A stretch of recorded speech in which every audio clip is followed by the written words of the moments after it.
2 links down below as always. The text results, even though there's a full video there of the match, as well as the official full recap from SmackDown. We could see the new logo up there. So yeah, let's get right into that. Like I said, you can watch the whole match, 23 minutes. Although, what I did want to note on is it took 14 minutes when SmackDown started to actually start getting into the action. That's one of those things where I feel I'm not okay with. 7, 8 minutes. I know I'm nitpicking, but I'm just being honest. It's a season premiere going back to the USA Network. Triple H came out and he recounted how a quarter of a century ago, being the dinosaur that he is, I'm just kidding. Yeah, it is a match with The Rock on that premiere. That's how long ago that was. And it feels like it was just yesterday. So Solo and Cody started off right with a banger. Like I said, almost 15 minutes into the show, we finally get into some action. It was a great match. There was no interference. There was no bullshit up until, of course, the end. And then Roman Reigns came out to help sort of even out the odds. Again, is there some ulterior motive? Is he really trying to redeem himself and help Cody out? It's been a couple of times now. I still feel like Cody Rhodes owes him a thank you, but I get why there's some dissension between the two of them. You don't just erase all the bullshit from before because the guy comes out once and helps him retain. Like, I get that. Then when it comes on to... Oh, it looks like we really just want to... What happened to Mishin and Piper Niven? Oh, Mishin and Piper Niven. And then there's a mistake. They just re-showed the same video twice. They put... Nobody wants to see that when you want to see Mishin and Piper Niven. Anyhow, let's talk about Mishin and Piper Niven. It was a quick match, but I enjoyed it because I do feel like Mishin's underappreciated. Me personally. She's been getting a lot of extra screen time. I know I keep going on about it. She picked up a win. It was nice. Can't remember if this was a no DQ match or not because she was going with the, the stick to kendo stick smacking Chelsea, and then post-match she got a bit of a beat down, and that was kind of expected, right? A-Town Down Under, man, this guy can sell.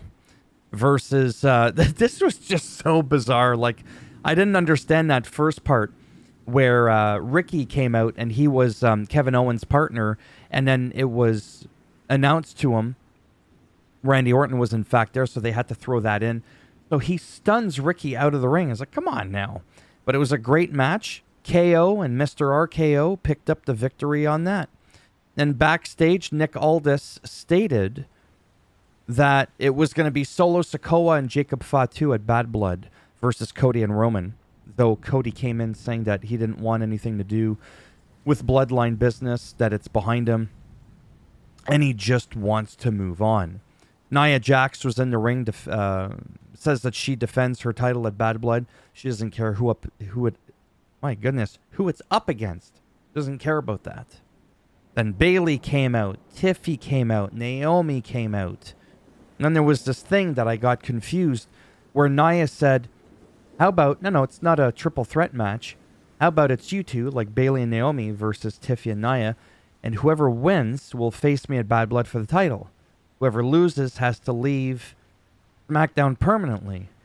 So then I'm like, maybe I'm looking too much into it. What happens if Naomi's the one that pins like Nia or Tiffy? Does that mean she'll face her and Bayley won't? Because she's not the one that got the pin. So that's the part where I got lost in the translation there. Another Andrade versus Carmelo Hayes. Now, with all due respect, even though it's like, these two again... It was a great match. It wasn't like just like a repeat of all their other matches. They were different, slightly couple different variations. It was still very nice, and it left Andrade with the win, in which then LA Knight came out, started flapping his gums a little bit. I mean, it's not like Andrade was ever talking trash to him. There's actually like no storyline other than he's just the next in line for the title. And I kind of felt like LA Knight went a little gun heavy. He's like, it's great. It didn't matter who I was going to face Andrade. Yeah, I kind of would have liked I got a lot of respect for you, but I don't plan on letting this go anytime soon. May the best man win. I don't know. That might sound corny, but my point is, don't talk trash to somebody who hasn't really been talking trash at all about you. I don't know. Maybe I'm looking too much into it, like I said. Not a big deal. I'm just making that observation. Kind of redlined on him a little bit. This ain't Logan Paul now. They had a story. These guys don't, other than just, like I said, they're next in line to face each other for the title. Cody finally says, you know what, let's do this. Because Roman Reigns came out and he finally spoke. He said he doesn't need Cody's help. Declares that he's not only the OTC, the original tribal chief, he's the only tribal chief. And Roman Reigns did look annoyed when Cody came out. But don't forget, Roman Reigns now 2 times has come to the aid of Cody. I totally get Cody's fury, having a hard time trusting Roman. But I'm thinking, like, wouldn't this have been the time to be like, look, I know we have our history. We got a bigger problem with the bloodline. I never got a chance to thank you for helping me. I don't know. Again, I could be just looking into this too much, but me personally, I would have made that a priority.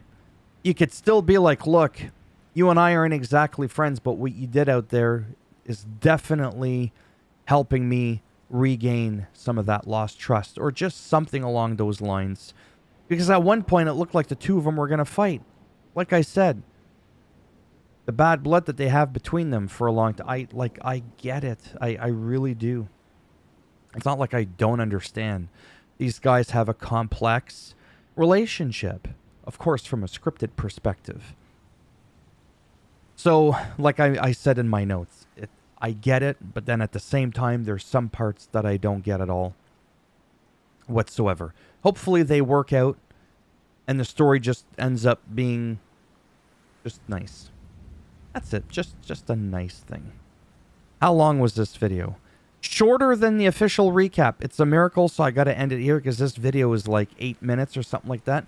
So thumbs up as always if you liked the video, as it does greatly help support the channel with the algorithm. Don't like it, thumbs down, okay? Gets bent in half, twisted. You know, the whole Solo Sokoan spike in the rectum. You know about that. Okay? You can't avoid it.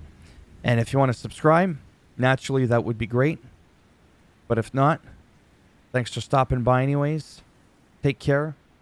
And if I'm lucky, maybe I'll see some of you in the next one. Bye for now.